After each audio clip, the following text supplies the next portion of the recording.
Ben, je vois un rapport de force effectivement violent, mais en même temps, comme spécialiste, disons, de la violence des riches, je dis que qui sème la misère récolte la colère.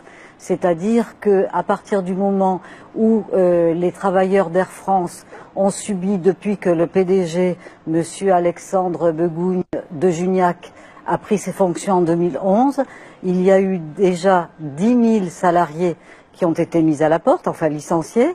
Là, c'est 2900. Et vous n'êtes pas sans savoir qu'il y a une petite réserve de 5000 salariés qui seront licenciés après les élections présidentielles de 2017 pour ne pas gêner des candidatures qui iraient dans le sens des intérêts de l'oligarchie.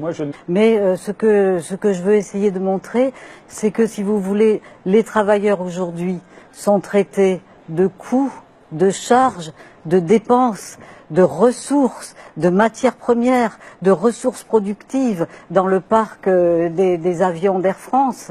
Et à partir du moment où la violence des riches, qui, elle, n'est pas visible, c'est ça qui est intéressant, c'est que cette violence de ceux qui veulent supprimer le SMIC en France, qui trouvent que les travailleurs coûtent toujours trop cher.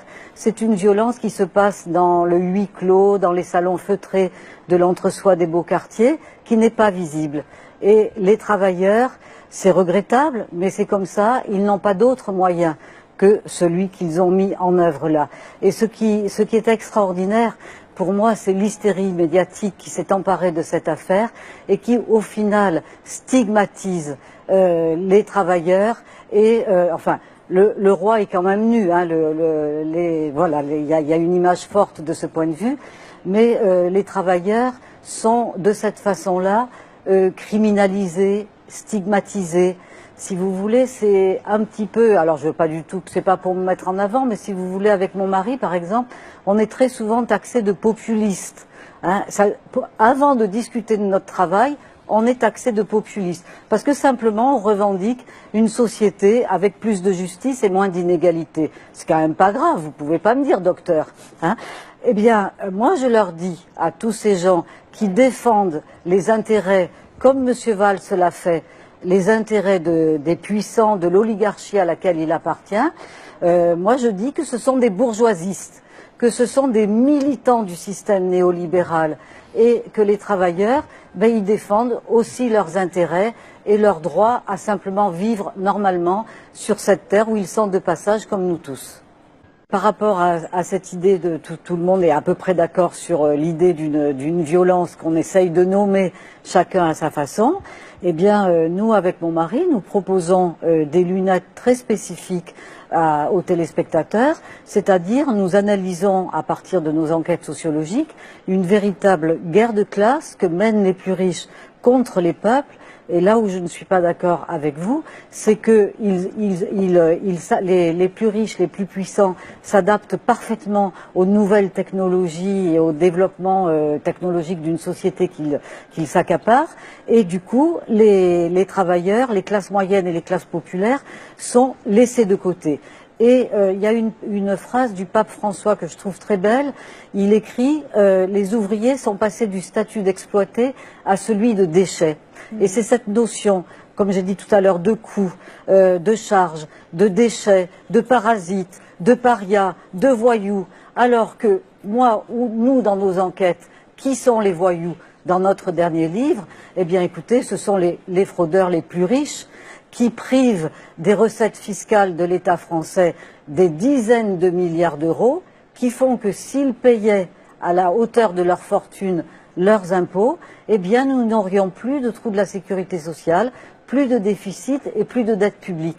Donc vous voyez cette idée d'une guerre des riches avec des armes très diverses, dont des armes économiques, des armes idéologiques, des armes linguistiques, toutes sortes d'armes, même la corruption de la pensée à travers la corruption du langage, font qu'on en arrive à des situations d'incohérence, de violence, qui sont difficilement maîtrisées, mais que c'est à nous, intellectuels ici grâce à vous, Frédéric, d'essayer de déconstruire et de reconstruire d'une façon honnête et calme.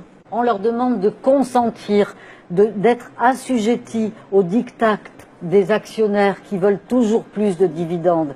Cette scène est absolument bouleversante parce qu'en réalité, on nous met en contact, cette femme, avec des cadres qui ne sont pas responsables directement de la situation et du coup, il n'y a pas de dialogue possible.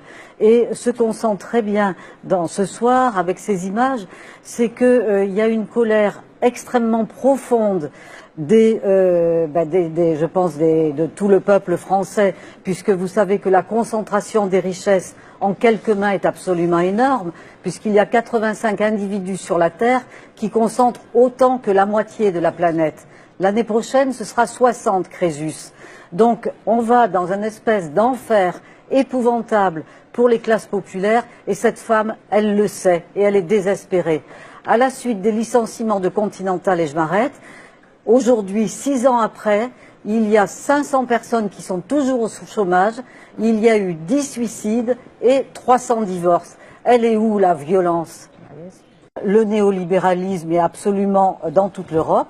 Le néolibéralisme est mondialisé, c'est-à-dire qu'on a véritablement une classe sociale qui occupe tous les sommets de tous les États, de tous les pouvoirs. Et la vraie violence, que je voudrais dire, juste pour terminer pour ce qui me concerne, pour moi la vraie violence, c'est que justement vous avez Monsieur Hollande, Monsieur Valls, qui se sont fait élire, enfin en tout cas pour Monsieur Hollande, sur des valeurs de gauche. Mon principal ennemi, c'est la finance, tous les engagements qu'il a pris et qu'il n'a pas tenus, et qui aujourd'hui sert la soupe aux plus riches, au patronat, aux entreprises, en tout cas aux plus riches, et au contraire, et traite les salariés en colère de voyous. C'est inacceptable. Et donc cette violence-là, c'est-à-dire une classe sociale consubstantiellement corruptrice, en quelque sorte, puisqu'il n'y a plus l'État, il n'y a plus la finance, l'industrie. Maintenant, c'est une classe qui coiffe l'ensemble de tout cela et qui concentre toutes les formes de richesse et toutes les formes de pouvoir. Et ça, c'est la vraie violence que nous avons à vivre aujourd'hui dans la société. Oui, je trouve que toutes les innovations technologiques et ce que vous appelez la bureaucratie, et qu'on pourrait appeler aussi la technocratie, tout dépend comment on les utilise. Et pour nous, la bureaucratie, la technocratie à l'échelle de l'Europe, c'est une façon de tuer la démocratie. C'est-à-dire, ça met un écran de fumée qui vient empêcher la communication entre les citoyens et les oligarques qui aujourd'hui occupent toutes les institutions comme le FMI, qui ne sont pas des institutions élues, qui sont des institutions qui sont créées par les oligarques pour défendre leurs intérêts à l'échelle du monde.